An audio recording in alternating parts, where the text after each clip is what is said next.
بسم اللہ الرحمن الرحیم۔ آج اس ویڈیو میں قرآن پاک کی آخری دو صورتیں سورۃ فلق اور سورۃ ناس کے بارے میں تفصیل بیان کروں گی۔ اگرچہ یہ دو الگ الگ صورتیں ہیں لیکن ان کے درمیان باہمی تعلق بہت گہرا ہے۔ یہ دونوں صورتیں اکٹھی نازل کی گئیں، اسی لیے ان دونوں صورتوں کو ایک ہی ویڈیو میں بیان کروں گی۔ ان دونوں صورتوں کا ایک مشترک نام معوذتین ہے، جس کا مطلب ہے پناہ مانگنے والی صورتیں۔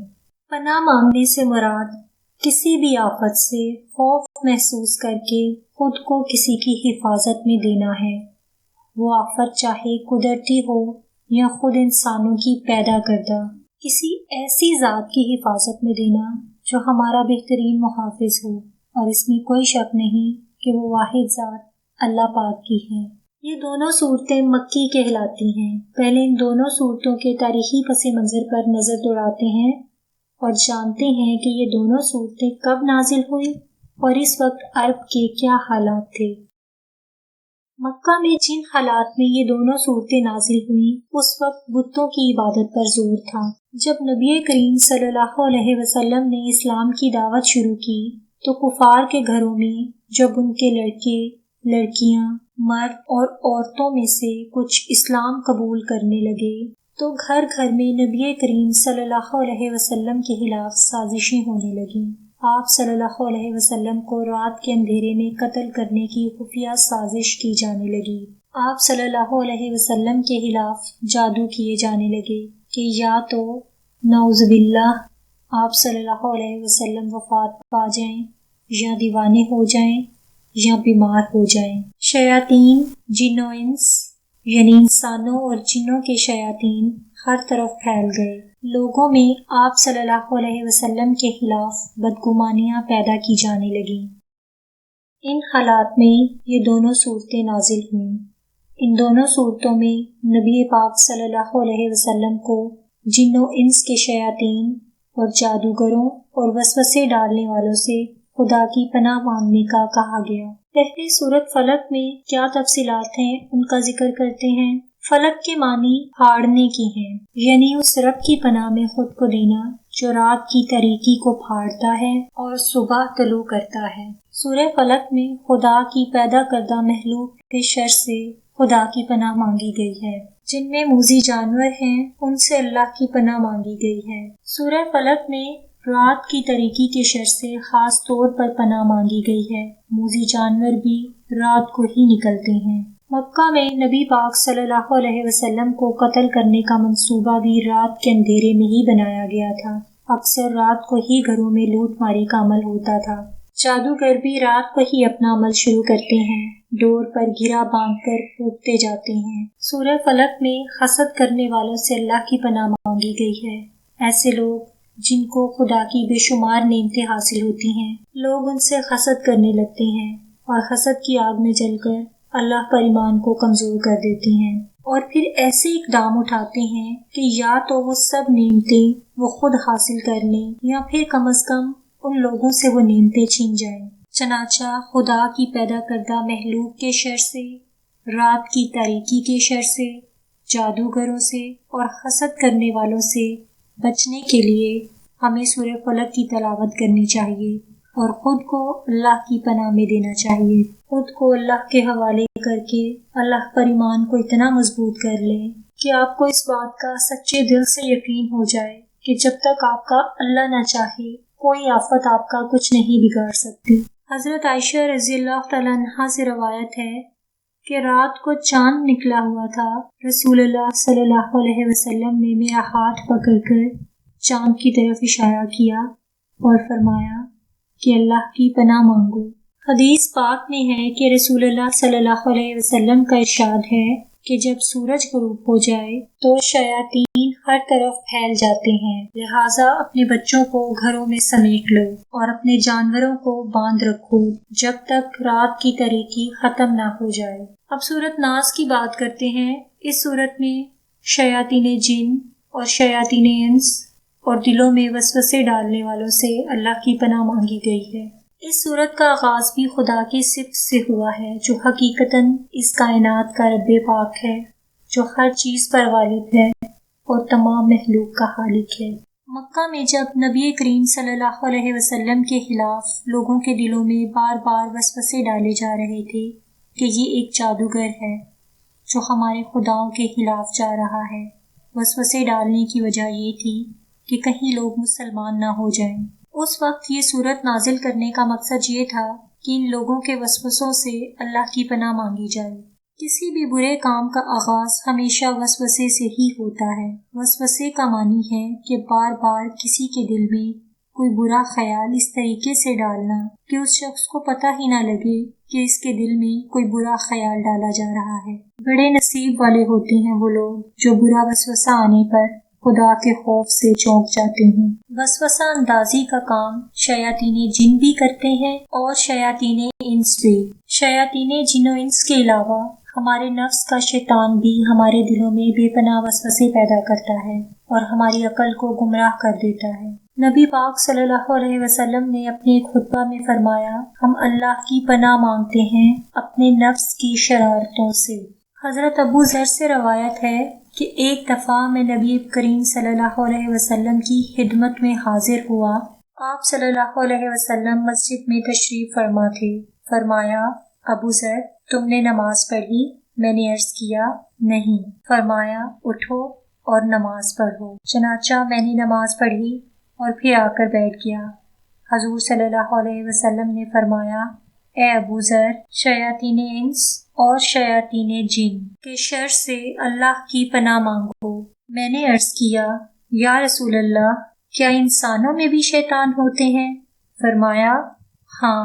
چنانچہ سورہ فلق اور سورہ ناس دونوں ہی کو پناہ مانگنے والی صورتیں کہا گیا ہے، لہٰذا نبی کریم صلی اللہ علیہ وسلم نے بارہا معوذتین پڑھنے کا حکم دیا۔ آپ صلی اللہ علیہ وسلم رات کو سوتے وقت یہ دونوں صورتیں پڑھ کر اپنے ہاتھوں پر دم کرتے اور جہاں تک ہاتھ جاتا جسم پر پھیر لیتے۔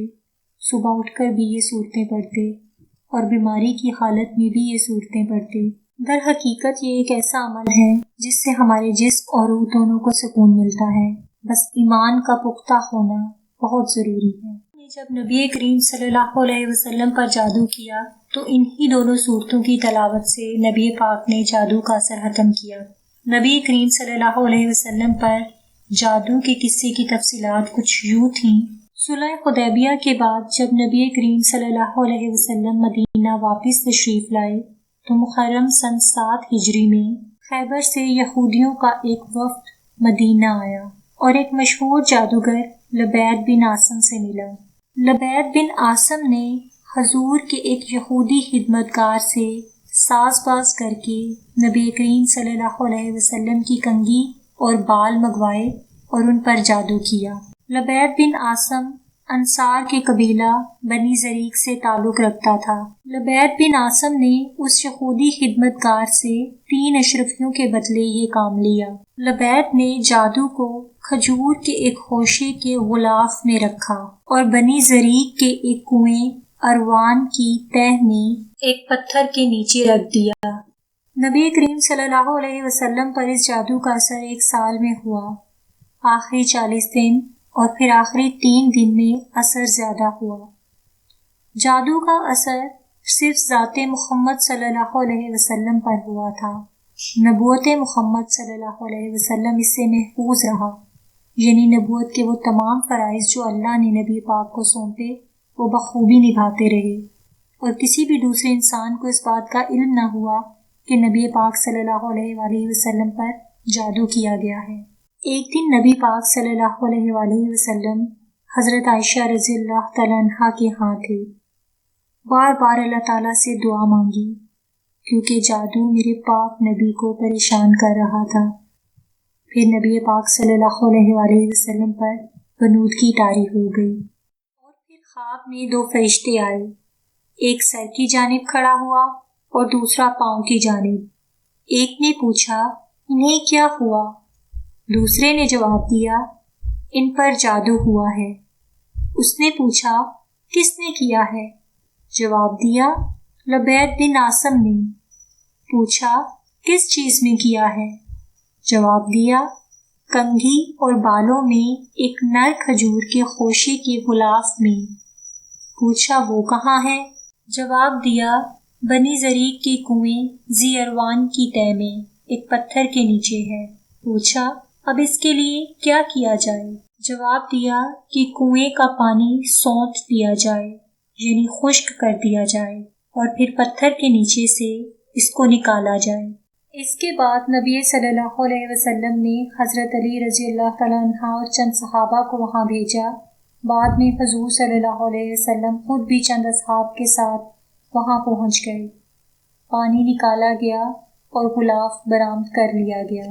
اس غلاف میں کنگھی اور بالوں کے ساتھ ایک تانت، یعنی بھیڑ کی ایک آنت جس کے اندر 11 گھریں پڑی ہوئی تھیں، اور ساتھ ایک موم کا پتلا بھی تھا جس کے اندر سوئیاں چبوئی ہوئی تھیں۔ تب حضرت جبرائیل علیہ السلام نے آ کر بتایا کہ آپ معوذتین پڑھیں۔ چنانچہ آپ صلی اللہ علیہ وسلم ایک ایک آیت پڑھتے جاتے اور اس کے ساتھ ایک ایک گھرا کھولی جاتی اور پتلے میں سے ایک ایک سوئی نکالی جاتی رہی۔ بعد میں آپ صلی اللہ علیہ وسلم نے لبید بن عاصم کو بلا کر اس سے پوچھ گچھ کی تو اس نے مان لیا۔ نبی پاک صلی اللہ علیہ وسلم نے اس کو چھوڑ دیا، کیونکہ آپ صلی اللہ علیہ وسلم نے کبھی اپنی ذات کے لیے کسی سے بھی انتقام نہیں لیا۔ اب جب اس ویڈیو میں جادو کا ذکر کیا گیا ہے تو اسلام میں جھاڑ پھونک کی کیا حیثیت ہے، اس پر بھی نظر ڈالتے ہیں۔ حضور صلی اللہ علیہ وسلم فرماتے ہیں کہ میری امت کے وہ لوگ بلا حساب جنت میں داخل ہوں گے جو نہ تو داغنے کا علاج کراتے ہیں، نہ ہی جھاڑ پھونک کراتے ہیں، نہ فال گیری پر یقین کرتے ہیں، بلکہ اپنے رب پر توکل کرتے ہیں۔ ایک دفعہ نماز کی حالت میں آپ صلی اللہ علیہ وسلم کو بچھو نے کاٹ لیا۔ نماز سے فارغ ہو کر آپ نے نمک والا پانی اس جگہ پر لگایا اور ساتھ ساتھ چاروں کل پڑھتے جاتے۔ بعض احادیث سے معلوم ہوتا ہے کہ ابتدا میں حضور صلی اللہ علیہ وسلم نے جھاڑ پھونک سے بالکل منع فرما دیا تھا، لیکن بعد میں اس شرط کے ساتھ اجازت دی تھی کہ اس میں شرک نہ ہو، اللہ کے پاک کلام یا ناموں سے جھاڑا جائے، ایسا کلام جو سمجھ میں آئے اور یہ معلوم ہو کہ اس میں کوئی گناہ کی چیز نہیں۔